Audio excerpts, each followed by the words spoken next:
जय हिंद साथियों, आप सभी का स्वागत है आपके अपने YouTube channel excellence by APS पर। मैं एपीएस आपका स्वागत करता हूं। जिंदगी जीना आसान नहीं होता, जिंदगी जीना आसान नहीं होता, बिना संघर्ष के कोई महान नहीं होता। जब तक ना पड़े हथौड़े पर चोट, जब तक ना पड़े हथौड़े पर चोट, पत्थर भी भगवान नहीं होता, पत्थर भी भगवान नहीं होता। यानी कि जो विपरीत परिस्थितियों से होकर नहीं गुजरता वो कभी भी महान व्यक्ति नहीं बन सकता, वो कभी सफल व्यक्ति नहीं बन सकता। तो आइए इसी के साथ हम स्टार्ट करते हैं हिंदी। इससे पहले मैं आपको बता दूं कि मैं आपको एनवायरनमेंट करवा चुका हूं। एनवायरनमेंट में मैंने 15 क्वेश्चंस के लिए आपको प्रिपेयर करवाया था, उसका मैंने टेस्ट भी लिया था, यानी कि पर्यावरण। ठीक है, जैसा कि आपने पिछली वीडियोस में देखा होगा, उनकी लिंक जो है ना डिस्क्रिप्शन बॉक्स में मिल जाएगी। इसको हमने 15 नंबर के लिए डिस्कस किया था।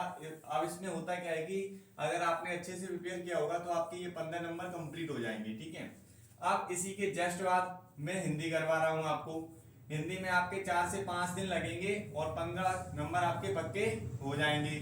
फिर फाइनल जब कंप्लीट हो जाएगा तब आपका टेस्ट भी होगा, एक OMR बेस्ड टेस्ट होगा। ठीक है, OMR सीट को मैं व्हाट्सएप ग्रुप पे सेंड कर दूंगा। अब जो भी बच्चे व्हाट्सएप पर से मतलब जुड़े नहीं है वो व्हाट्सएप पर जुड़ जाएंगे। ठीक है, व्हाट्सएप नंबर हमारा 70000440 और 772 है। ठीक है, अगर कोई डाउट आता है तो आप मैसेज कर सकती हैं। तो फाइनली अब हम आगे बढ़ते हैं और आपको बताते हैं कि हिंदी में क्या क्या टॉपिक आपके लिए इंपोर्टेंट है और उनको मैं करवाऊंगा। अभी हिंदी के जो वीडियोस हैं वो पार्ट बाई पार्ट में आएंगे, आप रेगुलर इनको देखते रहिए। और इसका जो PDF फॉर्म है वो टेलीग्राम और व्हाट्सएप ग्रुप दोनों पे ही मैं भेज दूंगा। अगर आप नहीं जुड़े हैं तो जरूर जुड़ जाइए। आइए आगे बढ़ते हैं। तो सबसे पहला टॉपिक आप देख रहे होंगे यहाँ पे हिंदी लिखा हुआ है। हिंदी में सबसे पहला टॉपिक है हमारा भाषा। क्या है? भाषा। जैसा कि आप जानते हैं भाषा जो हम बोलते हैं वही क्या कहलाती है? भाषा कहलाती है। अलग अलग देशों की अलग अलग प्रांतों की भाषा अलग अलग होती है। मध्य प्रदेश की भाषा हिंदी है तो वही तमिलनाडु की जो भाषा है वो तमिल है। कर्नाटका की भाषा जो है कन्नड़ है। उड़ीसा की उड़ी है ना। इसी तरह की जो भाषाएं होती है उन्हीं के आधार पे हम यहाँ पे पढ़ने वाले हैं। तो आइए सबसे पहले हम ये समझ लेते हैं भाषा किसे कहते हैं। हम अपने जो शब्द बोल रहे हैं और आप उन शब्दों को समझ पा रहे हैं, इसे ही हम भाषा कहते हैं। यानी अपने विचारों को दूसरे को समझाना और दूसरे के विचारों से अवगत हो पाना ही क्या कहलाता है? भाषा कहलाता है। भाषा सार्थक ध्वनियों का वह समूह है जिसके माध्यम से हम अपने विचार दूसरों के समक्ष रख सकते हैं और दूसरों के विचारों से अवगत हो सकते हैं, उसे ही हम भाषा कहते हैं। आपसे पूछा जाएगा वह साधन जिसके माध्यम से हम अपने विचारों को दूसरे के समक्ष रखते हैं और दूसरों के विचारों से अवगत होते हैं, उसे हम क्या कहते हैं? तो आपको वहां पर भाषा पर टिक लगाना होगा। यहाँ पर आपका 1 नंबर बन जाता है। अब आपसे पूछे जाता है कि भाषा कितने प्रकार की होती है। तो भाषा सामान्यतः 2 प्रकार की होती है। पहला एक मौखिक भाषा होती है और नंबर 2 आपकी लिखित भाषा होती है। अब मौखिक भाषा क्या होती है? जो मैं बोल रहा हूं, जो मैं बोल रहा हूं और आप जो कानों से सुन रहे हैं वो भाषा जो है मौखिक भाषा है। और जो मैं लिखकर समझा रहा हूं, जो मैं लिखकर समझा रहा हूं और आप जो पढ़ रहे हैं वो है लिखित भाषा। सिंपल सा है, जो हम बोल रहे हैं कानों से आप सुन रहे हैं वो मौखिक भाषा, जो मैं लिख रहा हूं और उसे आप पढ़ रहे हैं तो वो है आपकी लिखित भाषा। आइए समझ लेते हैं। वाणी द्वारा अपने विचार प्रकट करने का सरल साधन मौखिक भाषा कहलाता है। क्या कहलाता है? मौखिक भाषा। आपसे पूछा जाए कि मौखिक भाषा किसे कहते हैं? जब हम अपनी वाणी के माध्यम से किसी को भी समझाते हैं वही भाषा क्या कहलाती है? मौखिक भाषा कहलाती है। नेक्स्ट है आपका लेखनी द्वारा अपने विचार प्रकट करने और दूसरों के लिखित विचार से अवगत होने का सरल साधन क्या कहलाता है? लिखित भाषा। कभी कभी आपने देखा होगा आप अपने मित्र को पत्र लिखते हो, अब पत्र के माध्यम से समझाने का प्रयास करते हो तो वो है लिखित भाषा। जब किसी भी व्यक्ति को आप कॉल करते हो, कॉल करके समझाने की कोशिश करते हो तो उसे हम कहते हैं मौखिक भाषा। ठीक है, दोनों ही भाषा में सरल सीधा। सबसे पहले हमने समझा भाषा किसे कहते हैं? सार्थक ध्वनियों का वह समूह जिसे हम अपने विचारों को दूसरे को समझा सकते हैं और दूसरे के विचारों से अवगत हो सकते हैं, उसे हम क्या कहते हैं? भाषा कहते हैं। क्या कहते हैं हम? भाषा कहते हैं। सेकंड हमारा ये है कि मौखिक भाषा किसे कहते हैं? जब हम अपनी वाणी से अपने विचारों को प्रकट करते हैं तो उसे हम मौखिक भाषा कहते हैं। जब हम अपनी लेखनी द्वारा अपने विचारों को प्रकट करते हैं तो उसे हम लिखित भाषा कहते हैं। फिर सेकंड क्वेश्चन बनता है यहाँ व्याकरण से। कहां से? व्याकरण। व्याकरण वह शास्त्र है जिसके माध्यम से भाषा का विश्लेषण और उसके शुद्ध रूप तथा प्रयोग का निरूपण होता है, उसे ही हम व्याकरण कहते हैं। भाषा के मुख्य 3 अंगों के आधार पर व्याकरण शास्त्र को 3 भागों में विभाजित किया गया है। भाषा के शुद्ध रूप का ज्ञान कराने वाले शास्त्र को हम व्याकरण कहते हैं। अगर आपको व्याकरण का ज्ञान ना हो तो आप किसी भी भाषा की शुद्धता का ज्ञान नहीं कर सकते हो। आप हिंदी ग्रामर पढ़ते हो किसके लिए? हिंदी भाषा का जो ज्ञान है वो आप प्राप्त कर सके। इंग्लिश ग्रामर पढ़ते हो किसके लिए? इंग्लिश की शुद्धता की जांच परख कर पाऊं, इसलिए इंग्लिश ग्रामर पढ़ते हैं आप, ठीक है। फिर इसके व्याकरण के 3 प्रकार होते हैं, वर्ण विचार, शब्द विचार, वाक्य विचार। सामान्यतः हम इनको ऐसे पढ़ते हैं, वर्णों के बारे में विचार करना ही वर्ण विचार कहलाता है, शब्दों के बारे में विचार करना शब्द विचार कहलाता है, और वाक्य के बारे में विचार करना वाक्य विचार कहलाता है। सामान्यतः आपसे यही पूछा जाता है कि इसके कितने प्रकार होते हैं, तो व्याकरण के 3 प्रकार होते हैं। कितने प्रकार होते हैं? 3, ठीक है। यहां से क्वेश्चन बनते हैं आपके।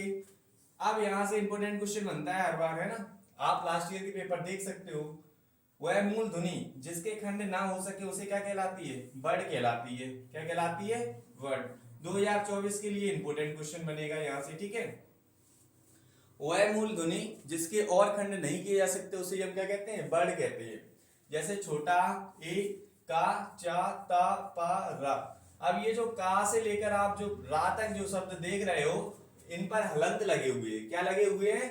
हलंत लगे हुए हैं। ये हलंत क्या प्रदर्शित करते हैं? जैसे आपने देखा, मैं नाम लिखता हूं अमन। क्या लिखता हूं? अमन। अब आप इसको इंग्लिश में ट्रांसलेट करते हो तो इसे आप ऐसे लिखते हो, है ना। क्यों लिखते हो? बिकॉज जो एम है, अगर हम इस तरह से लिखते हैं तो सिर्फ एम बनता है, और जब हम इसको पूरा कंप्लीट लिखते हैं तो ये एम ए हो जाता है। इसका क्या हो जाता है? मतलब इंग्लिश अर्थ में एम ए, क्योंकि यहाँ पर इसके साथ स्वर कंबाइन होते हैं। किसके साथ? व्यंजन। व्यंजन कभी भी स्वतंत्र नहीं बोले जाते, व्यंजन हमेशा स्वर के सहायता से ही बोले जाते हैं। तो आइए आगे बढ़ते हैं। आप पूछी जाती है कि वर्णमाला में टोटल जो वर्ण होते हैं, यानी कि वर्णों की संख्या कितनी होती है? 48 होती है। आपसे पूछ जाए कुल वर्णमाला में, कुल वर्णमाला में वर्णों की संख्या क्या होती है? तो वो होती है 52। कितनी होती है? 52। कुल व्यंजन कितने होते हैं? कुल व्यंजन की संख्या कितनी होती है? तो कुल व्यंजन की संख्या होती है यहाँ पे फिर 39। कुल स्वर की संख्या कितनी होती है? कुल स्वर की संख्या होती है आपकी 13, ठीक है। अब आपसे पूछे जाए केवल स्वर कितने होते हैं? स्वर, दोनों ही क्वेश्चन अलग है, ठीक है। यहां से बस आपसे आएगा नहीं, लेकिन आपको नॉलेज के लिए पता होना चाहिए। अब पूछा जाएगा आपसे स्वर कितने होते हैं? तो स्वर की संख्या 11, और आपके व्यंजन की जो संख्या है वो कितनी होती है? 48 में से आप जो है ना इसको माइनस करोगे, टोटल जो स्वर होते हैं वो 13 होते हैं, पर इसमें स्वर की संख्या 11 है। अभी 2 जो अंग और आहा बचते हैं ये आते हैं अयोग्य वाह में। किसमें? अयोग्य वाह। काफी बार पूछे जाएंगे ये किसमें आते हैं, ठीक है। व्यंजन की संख्या जो बनती है वो 35 होती है। कितनी होती है? 35। आइए आगे बढ़ते हैं, यहां तक आपका क्लियर होगा। सबसे पहले पढ़ा मैंने व्याकरण। व्याकरण भाषा के शुद्ध विश्लेषण का जो रूप होता है उसे हम क्या कहते हैं? व्याकरण। व्याकरण के 3 प्रकार होते हैं, वर्ण विचार, शब्द विचार, वाक्य विचार, ठीक है। फिर आता है वर्ण। वह मूल ध्वनि जिसके खंड ना हो सके उसे हम वर्ण कहते हैं। इनकी टोटल संख्या 48 होती है। क्या होती है? 48। नेक्स्ट, सभी लोग ध्यान से देखते जाइए, क्योंकि इसका जो टेस्ट होगा मैं बना के लूंगा। पहला जो टेस्ट एनवायरनमेंट का हुआ था डायरेक्टली बोर्ड पे हुआ था, इस बार से ऐसा नहीं होगा। इस बार से आप पेपर रूप में पेपर को देखने को मिलेगा, उसी के फॉर्मेट से आप टेस्ट को करने वाले हैं, ठीक है। वर्णमाला किसी भाषा में प्रयोग में आने वाले वर्ण समूह एवं मूल ध्वनियों को ही उस भाषा की क्या कहते हैं? वर्णमाला कहते हैं। अब जो वर्ण के जो प्रकार होते हैं वो 2 होते हैं। कितने प्रकार होते हैं? 2। एक होता है स्वर एक होता है व्यंजन। व्यंजन की संख्या कितनी होती है 35। स्वर की संख्या कितनी होती है, वैसे तो 13 मानते हैं, लेकिन प्रॉपर जो स्वर है वो 11 है। कितने हैं 11। आपको ध्यान देना होगा जब कुल स्वर पूछे जाए तो 13 है, और नॉर्मल पूछे जाए तो कितने हैं 11 है। ठीक है, अब 11 में जो होते हैं अंग और आहा को नहीं जोड़ते हम, ध्यान रखना, इनको नहीं जोड़ा जाता। ठीक है, फिर जिन वर्णों का उच्चारण श्वेता होता है, जिनकी सहायता से व्यंजनों का उच्चारण होता है, वे क्या कहलाते हैं स्वर। जिन वर्णों को स्वतंत्र रूप से बोला जाता है वो स्वर कहलाते हैं, और जिन वर्णों की सहायता से व्यंजनों का उच्चारण किया जाता है वो भी क्या कहलाते हैं, स्वर ही कहलाएंगे। अब ये दो प्रकार के होते हैं, एक होते हैं मूल स्वर, एक होते हैं संयुक्त स्वर। अतः स्वरों को इस प्रकार दर्शाया जाता है, जो आपके मूल स्वर है वो ये हैं, जो आपके संयुक्त स्वर है वो ये हैं। ठीक है, तो स्वरों को हमने दो कैटेगरी में डिवाइड किया है, एक मूल स्वर, एक संयुक्त स्वर। हमने यहाँ पर सीखा, इनको भी देख लेते हैं। मूल स्वर को हमने दो भागों में बांटा है। ये जो मूल स्वर होते हैं इनको दो भागों में, कौन कौन से, हास्य स्वर और दीर्घ स्वर में। ठीक है, अब इनकी टेबल यहाँ पे है तो उसको हम पढ़ेंगे। सबसे पहले हमने सीखा यहाँ पर वर्णमाला किसे कहते हैं, किसी भाषा में प्रयोग में आने वाले वर्ण समूह अथवा मूल ध्वनियों को ही उस भाषा की क्या कहते हैं, वर्णमाला कहते हैं। वर्णों के दो प्रकार होते हैं, स्वर और व्यंजन। स्वर की संख्या 11 होती है, जबकि व्यंजन की संख्या कितनी होती है 35, है ना। या फिर ऐसे भी कह सकते हैं स्वर की संख्या 13 होती है और व्यंजन की संख्या 35। टोटल जो वर्ण होते हैं वो 48 होते हैं। कितने होते हैं 48। जिन वर्णों को स्वतंत्र रूप से बोला जाता है वो स्वर कहलाते हैं, और जिन वर्णों को स्वरों की सहायता से बोला जाता है वो व्यंजन कहलाते हैं। अब आपके स्वर जो होते हैं वो दो प्रकार के होते हैं, एक मूल स्वर, संयुक्त स्वर। मूल स्वर और संयुक्त स्वर की यहाँ पे वो बताया गया है यहाँ पे एग्जाम्पल से। ठीक है, अब इनकी टेबल को हम यहाँ पर देख लेते हैं, काफी ज्यादा इंपोर्टेंट है, यहाँ से एक नंबर भी बन जाता है। ठीक है, अब आपसे पूछा जाएगा कंठ से बोले जाने वाले शब्द कौन कौन से होते हैं, आ का खा गा घा और हा। तालव्य से ई चा छा झा और झा, या और शाबी। फिर मूर्धन्य से कौन कौन से बोले जाते हैं, ऋषि, टा ठा ढा रा रा और सा। फिर दंत से कौन से बोले जाते हैं, ता था धा धा और ला और सा।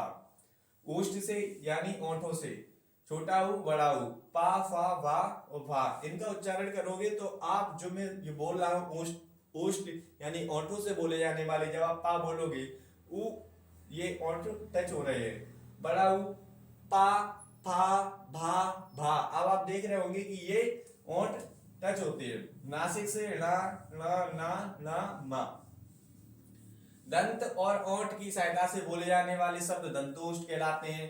कंठ और तालु से बोले जाने वाले शब्द कंठ तालव्य कहलाते हैं। एड़ी एनक और कंठोष्ठ ओ ओखली औरत, यानी कंठ और ओठों की सहायता से बोले जाने वाले शब्द को कंठोष्ठ शब्द कहते हैं। इस तरह से आपने ये टेबल देखी, इसमें मैंने आपको बताया कि कंठ से कौन कौन से शब्द बोले जाते हैं। सबसे मेन इंपोर्टेंट क्वेश्चन हो जाता है अंतास्थ व्यंजन। आपसे पूछा जाएगा कि अंतास्थ व्यंजन किसे कहते हैं, तो अंतास्थ व्यंजन क्या कहलाते हैं, या रा ल ब। जो यार है, या रा ल ब, जो हमारा दोस्त है वो क्या करता है, लब करता है। या ऐसे भी कह सकते हैं या रा लब, यर लब। यर लब दो भाई है, वो आपस में एक दूसरे को जानते हैं। अंत अस्त यानी अंदरूनी से। ठीक है, ऐसे समझ सकते हैं। बेसिकली इसको ट्रिक बता रहा हूं थोड़ा सा मेमोराइज रखने के लिए, क्योंकि यहां से एक क्वेश्चन बन जाता है इसलिए।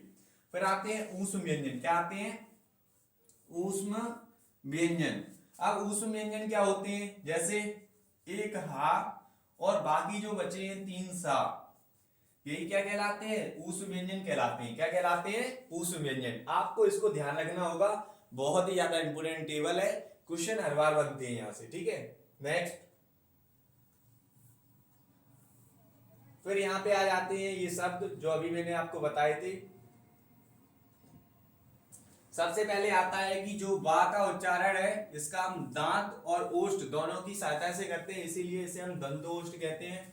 आपसे पूछे जाए दंतोष्ठ का एक निम्न में से दंतोष्ठ का उदाहरण है तो बाबनका है। कौन है, बाबनका।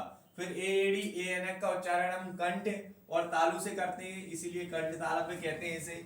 आपसे पूछे जाए निम्न में से कंठ तालव्य के उदाहरण कौन कौन से हैं, तो एड़ी और ए एनक। ओखली, ओ औरत का उच्चारण कंठ और ओष्ठ से किया जाता है, इसीलिए इसे हम कंठ ओष्ठ कहते हैं। इसका भी क्वेश्चन ऐसे ही बनेगा, निम्न में से कंठ ओष्ठ जो वर्ड है वो कौन सा है, ओ ओखली और औरत।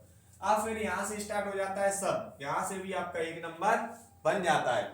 जब मैं आपको 15 नंबर के लिए प्रिपरेशन करवा रहा हूं तो मैं क्वेश्चन 30 बताऊंगा आपको, उनमें से आपके 15 नंबर आ जाएंगे अल्टरनेट, ठीक है। तो आइए शब्द के बारे में पढ़ लेते हैं। सबसे पहले क्या होता है, बर्ड। आपने सुना होगा बर्ड किसे कहते हैं।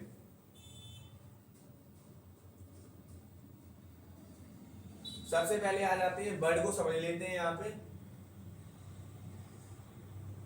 अब एक्चुअल में जो बर्ड होती है, जो बर्ड होती है वो स्वतंत्र दुनिया होती है। कौन सी, स्वतंत्र, ठीक है। अब होता क्या है, जो बर्ड होता है वो स्वतंत्र दुनिया है। अब जो बर्डों का समूह है, किसका समूह है, बर्डों का, बर्डों का समूह क्या कहलाता है, शब्द कहलाता है। अब जो शब्द का समूह होता है उसे हम क्या कहते हैं, वाक्य कहते हैं। क्या कहते हैं, वाक्य। काफी बार पूछा जाएगा आपसे, बर्ड किसे कहते हैं, वर्ड वह स्वतंत्र ध्वनि है जिसका उच्चारण स्वयं स्वयं किया जाता है, किसी की सहायता नहीं लेनी पड़ती है, उसे बर्ड कहते हैं। बर्डों के समूह को शब्द कहते हैं, शब्दों के समूह को वाक्य कहते हैं, और वाक्यों के समूह को पैराग्राफ कहते हैं, जिसे आप पढ़ते हैं चैप्टर में, है ना। तो आइए शब्द के बारे में पढ़ लेते हैं हम। संपूर्ण कला विद्या शिल्प का संबंध शब्द और उसकी शक्ति से ही है। समस्त वस्तुएं इन शब्दों से ही विवेचित तथा विभक्त की जाती हैं, इसे ही हम शब्द कहते हैं। क्या कहते हैं, शब्द। एक वाक्य में डेफिनेशन देख लो इसकी, एक अथवा अनेक वर्डों से निर्मित स्वतंत्र एवं सार्थक। सार्थक मीन्स जिसका अर्थ निकलता हो, जिसका अर्थ निकलता हो सार्थक, जिसका अर्थ नहीं निकलता वो निरर्थक, समझ लीजिए। एक अथवा अनेक वर्णों से निर्मित स्वतंत्र एवं सार्थक ध्वनियों को ही हम क्या कहते हैं, शब्द कहते हैं। सबसे ज्यादा इंपोर्टेंट क्वेश्चन यही बनता है यहाँ से, शब्द कितने प्रकार के होते हैं, शब्द 4 प्रकार के होते हैं। तत्सम शब्द, तद्भव शब्द, देशज शब्द, विदेशज शब्द। तत्सम, तद्भव, देशज और विदेशज, ध्यान रख सकते हो उंगली के फिंगर टिप से, है ना। अब होता क्या है कि तत्सम शब्द क्या कहलाते हैं, तद्भव क्या कहलाते हैं, देशज और विदेशज शब्द क्या कहलाते हैं। तो समझ लीजिए, मैं बता देता हूं। प्राचीन भारत की जो भाषा थी वो संस्कृत थी। संस्कृत में जो शब्द यूज होते थे उसे हम तत्सम शब्द कहते हैं अभी के समय में। और उसमें यूज होने वाले शब्दों को जो हमने रूप परिवर्तन कर दिया, जैसे अग्नि को हम आग बोलना सरल सिंपल समझते हैं, तो जो आग बोलते हैं वो तद्भव है।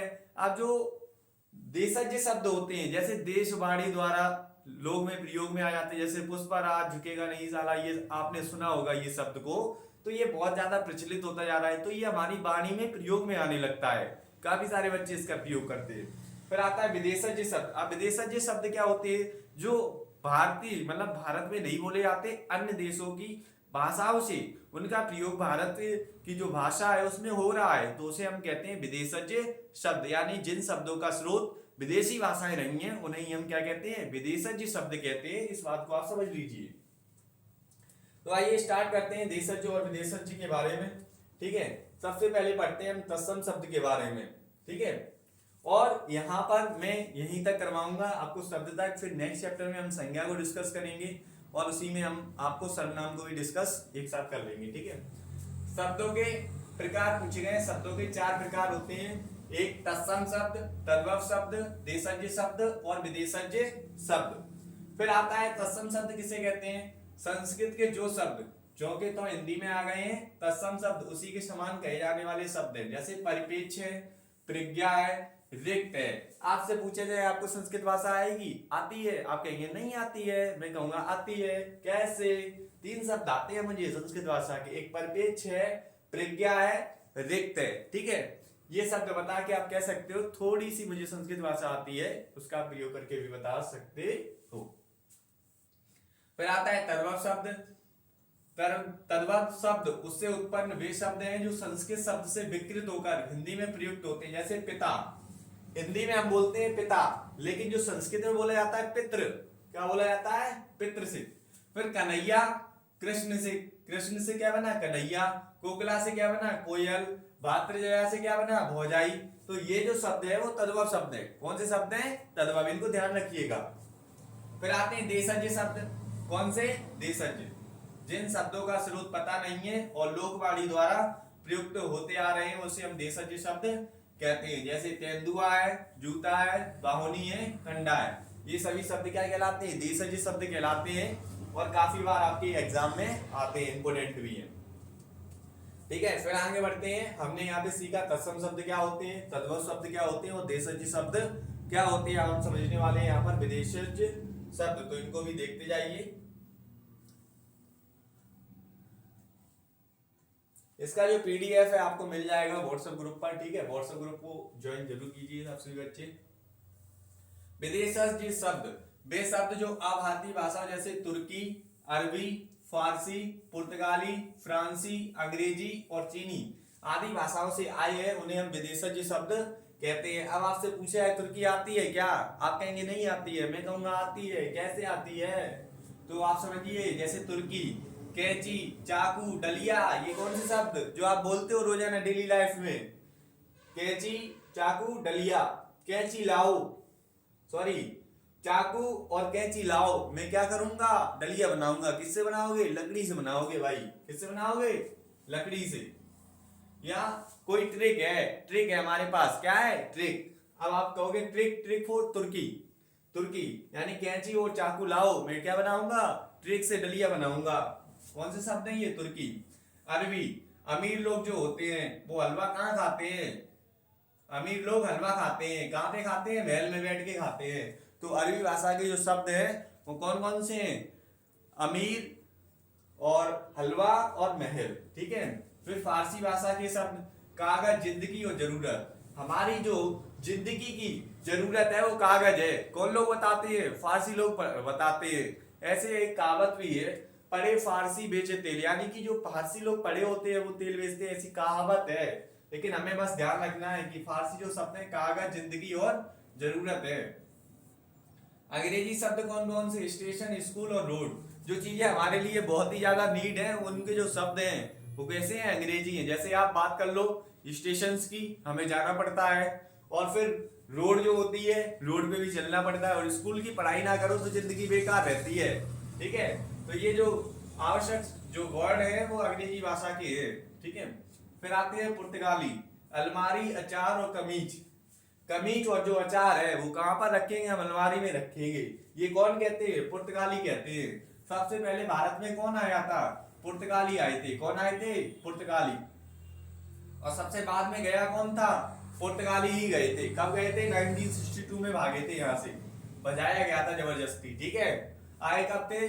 1498 में आए थे, है ना। नेक्स्ट है आपका फ्रांसी यानी फ्रेंच भाषा के शब्द, अंग्रेजी, कूपन और कारतूस। आपने सुना होगा मंगल पांडे ने कारतूस, चढ़वी लगे कारतूस का यूज करने से मना कर दिया था, तो उन्होंने अंग्रेजों का क्या किया था? विरोध किया था। कूपन के रूप में उनके पास नौकरी थी, ये क्या थी? नौकरी थी, तो उन्हें छोड़ दिया था। किसकी वजह से? कारतूसों का विरोध करने की वजह से। ये फ्रेंसी भाषा के शब्द होते हैं। डच भाषा, तुरुप, बम्ब और इक्का। जो डच है बहुत ही ज्यादा हच है। अब ये कहता है कि तुरुप यानी कि तुरुप का इक्का हूं मैं, और बम्ब, बम्ब फेंकूंगा। क्या फेंकूंगा? बम्ब। तुरुप का इक्का क्या फेंकेगा? बम्ब फेंकेगा। कौन कहता है? डच कहता है। स्पेनिश, सिगरेट, सिगार और अल्पका। ये जो नशे वाले जो साधन होते हैं वो स्पेनिश लोग बहुत ज्यादा मतलब फेमस है, तो उनके जो शब्द है ज्यादातर उसी से रिलेटेड माने जाते हैं। जापानी यानी रिक्शा।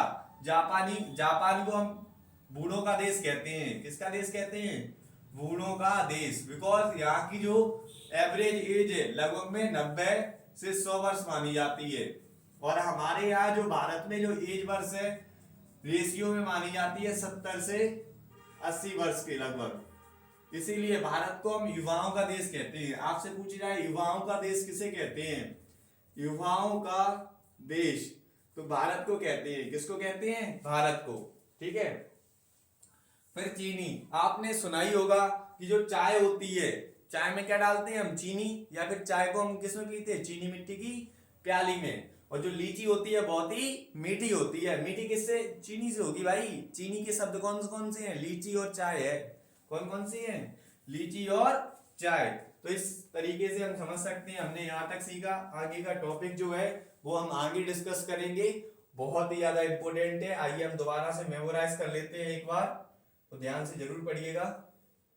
अगर कोई डाउट है कमेंट सेक्शन में आप मुझे भेज सकते हैं, और बाकी का अपने दोस्तों को वीडियो को भेज सकते हैं और जरूर वीडियो से ज्वाइन करवाएं। सबसे पहला सीखा हमने भाषा किसे कहते हैं। भाषा वह सार्थक ध्वनियों का समूह होता है जिससे हम अपने विचारों को दूसरे को समझाते हैं, दूसरों के विचारों से अवगत होते हैं, उसे हम भाषा कहते हैं। भाषा के दो प्रकार होते हैं, मौखिक और लिखित।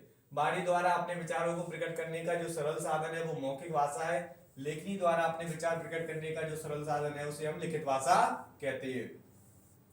व्याकरण, व्याकरण वह शास्त्र है जिसमें भाषा का विश्लेषण होता है, उसके शुद्ध रूप का ज्ञान होता है, उसे हम क्या कहते हैं, व्याकरण कहते हैं। व्याकरण के तीन प्रकार होते हैं, वर्ण विचार, शब्द विचार और वाक्य विचार। अब सबसे इंपोर्टेंट क्वेश्चन बनता है, वर्ण किसे कहते हैं। वह मूल ध्वनि जिसके खंड ना हो सके उसे हम क्या कहलाते हैं, वह वर्ण कहलाती है। इनकी जो टोटल संख्या है 48 है। कितनी है, 48। फिर नेक्स्ट क्वेश्चन बनता है कि वर्णमाला किसे कहते हैं। किसी भाषा में प्रयोग आने वाले वर्ण समूह अथवा मूल ध्वनियों को ही हम क्या कहते हैं, वर्णमाला। वर्णमाला दो प्रकार की, स्वर और व्यंजन। जिन वर्णों का उच्चारण स्वतः किया जाता है उसे हम स्वर कहते हैं, जिन वर्णों का उच्चारण स्वरों की सहायता से किया जाता है उसे हम व्यंजन कहते हैं। इनकी जो स्वरों की जो कुल संख्या 13 है, इनकी जो कुल संख्या है वो 52 होती है, ठीक है। और वैसे पूछे स्वर कितने होते हैं, 11 होते हैं, और वैसे व्यंजन पूछे तो 48 होते हैं, ठीक है। आपके यहाँ पे एग्जांपल दे रखे हैं। मूल स्वर को हमने दो भागों में बांटा है, आश्च स्वर और दीर्घ स्वर में। फिर इसकी एक टेबल दे रखी है यहाँ पे। कंठ से बोले जाने वाले शब्द जो है कंठ शब्द कहलाते हैं। यहाँ पे अंतास्थ शब्द और जो आपके ऊस व्यंजन है, ये काफी ज्यादा इंपोर्टेंट क्वेश्चन बन जाते हैं। ऊस व्यंजन में यारा, लब और हा और 3 सा, ये कहलाते हैं ऊस व्यंजन। क्या कहलाते हैं, ऊस व्यंजन। फिर नेक्स्ट क्वेश्चन हमारा बनता है कि दंतोष्ठ किसे कहते हैं। दांत और ओंठों की सहायता से बोले जाने वाले शब्द को हम दंतोष्ठ कहते हैं, जिसका एग्जाम्पल है बावन। और कंठ तालव्य किसे कहते हैं। कंठ और तालु की सहायता से बोले जाने वाले शब्द को कंठ तालव्य कहते हैं। एडी और एन किसके उदाहरण है। ओखली, ओरत, कंठ, ओष्ठ, यानी कंठ और ओंठों की सहायता से बोले जाने वाले शब्द जो है ना, ओखली और ओरत है। सत्य किसे कहते हैं। संपूर्ण कला विद्या का शिल्प संबंध और उसकी जो शक्ति होती है उसे हम क्या कहते हैं, शब्द कहते हैं। एक अथवा अनेक वर्णों से निर्मित स्वतंत्र एवं सार्थक ध्वनि को हम शब्द कहते हैं। सार्थक मतलब यानी कि जिनका अर्थ निकलता है उसे हम सार्थक कहते हैं। शब्दों के 4 प्रकार, तत्सम, तद्भव, देशज और विदेशज। इनको पढ़ा सबसे पहले हमने। फिर यहाँ पे हमने ये भी सीखा कि तत्सम शब्द किसे कहते हैं। संस्कृत भाषा के जो शब्द जो के तो हिंदी भाषा में यूज हो रहे हैं उसे हम क्या कहते हैं, तत्सम शब्द कहते हैं। इसके उदाहरण परिपेक्ष, प्रज्ञा और ऋग। तद्भव शब्द किसे कहते हैं। संस्कृत भाषा के वो शब्द जो विकृत होकर हिंदी भाषा में यूज हो रहे हैं उसे हम क्या कहते हैं, तद्भव शब्द कहते हैं। जैसे पिता है, कन्हैया है, कोयल है और भौजाई है। देशज शब्द किसे कहते हैं। जिन शब्दों का स्रोत पता नहीं होता, लोकवाणी द्वारा प्रयोग में आ जाते हैं उसे हम देशज शब्द कहते हैं। जैसे तेंदुआ है, जूता है, बावनी है और क्या है, कंडा। फिर इसके बाद आते हैं लास्ट है, इसे विदेशज शब्द कहते हैं। क्या कहते हैं, विदेशज शब्द। तो विदेशज शब्द में आ जाते हैं वे शब्द जो अभारतीय भाषाओं जैसे तुर्की, अरबी, फारसी, पुर्तगाली, फ्रांसी, अंग्रेजी और चीनी से आए हैं, उन्हें हम क्या कहते हैं, विदेशी शब्द कहते हैं। तुर्की के एग्जाम्पल है कैंची, चाकू और डलिया। अरबी के एग्जाम्पल है अमीर, हलवा, महल। फारसी की जो एग्जाम्पल है कागज, जिंदगी और जरूरत। अब जो मैंने ट्रिक बताई है उसे आप मेमोराइज कर सकते हो। अंग्रेजी भाषा के शब्द है स्टेशन, स्कूल और रोड। पुर्तगाली भाषा के जो शब्द है अलमारी, अचार और कमीज। फ्रांसीसी फ्रेंच भाषा के शब्द है अंग्रेज, कूपर और कारतूस। डच भाषा के जो शब्द है तुरुप, बम और इक्का। स्पेनिश भाषा के जो शब्द हैं सिगरेट, सिगार और अल्पका। जापानी भाषा के शब्द रिक्शा। चीनी भाषा का जो शब्द है लीची और चाय। तो कैसा लगा वीडियो कमेंट सेक्शन में बताना ना भूलिएगा। इसी तरह से मैं आपके साथ मेहनत करने के लिए तात्पर्य खड़ा हुआ हूं और आप भी हमारे साथ जुड़कर अपना प्रदर्शन को अच्छा कर सकते हैं। आप excellence model school entrance exam में परीक्षा को पास करके अपना नाम रोशन कर सकते हैं। हमारे साथ पूरा सिलेबस आपको मिल जाएगा हमारे माध्यम से excellence by APS YouTube channel पर, और आप हमारे व्हाट्सएप ग्रुप और टेलीग्राम चैनल से को भी ज्वाइन कर सकते हैं। अगर आपको इसमें कोई डाउट आता है तो कमेंट सेक्शन में जरूर पूछेगा। और इसी तरह के जो पार्ट्स बाय पार्ट्स हिंदी के चलते रहेंगे। इससे पहले मैंने एनवायरनमेंट करवा रखा है, हिंदी और इंग्लिश दोनों में ही, तो आप उसको भी देख सकते हैं। उसकी जो लिंक है डिस्क्रिप्शन बॉक्स में दे रखी है। अभी के लिए बस इतना ही। फिर मैं एक स्वर और बोलना चाहूंगा, जरूर सुनिएगा, बहुत ही ज्यादा इंपॉर्टेंट है। जो मोटिवेशनल कोड होते हैं वो हमें कहीं ना कहीं मेहनत करने पर विवश कर देते हैं और मजबूर कर देते हैं, अर्थात उनसे हमें ऊर्जाएं मिल जाती हैं। इस वजह से मैं ये कोड डाल देता हूँ। जब भी पढ़ाई करने बैठे, जब भी पढ़ाई करने बैठे, ये सोचे कि आखिरी बार पढ़ रहा हूँ। कौन सी बार? आखिरी बार। कल मेरा एग्जाम है। यकीनन इसी सोच के साथ की गई तैयारी एक अलग लेवल की होगी और आप बड़े से बड़े एग्जाम आसानी से क्या कर लेंगे? पास कर लेंगे। हमारा सोचना क्या होता है, अरे भाई आज हम पढ़ लेते हैं, ठीक है, नहीं पढ़ा कल पढ़ लेंगे, फिर उसके बाद कल पढ़ लेंगे। अब वो कल कभी नहीं आता और आपकी तैयारी कभी भी नहीं हो पाती। इसी वजह से जब भी आप पढ़ने बैठे कि कल मुझे एग्जाम देना है, अर्थात मैं इस तरह से पढ़ूंगा कि ये जो पढ़ रहा हूँ वो अंतिम बार है, तो आपको हमेशा अच्छे से याद हो जाएगा और वो प्रिपरेशन एक अलग लेवल की होगी। और इसी के साथ आप सफलता की जो पथ होगा, ये सक्सेस ऑफ पाथ को आप इसी तरह से जो है ना टारगेट कर सकते हो। आइए अभी के लिए बस इतना ही, आगे फिर हम नेक्स्ट वीडियो में मिलते हैं। अभी के लिए जय हिंद साथियों, जय Hind friends, thank you for watching.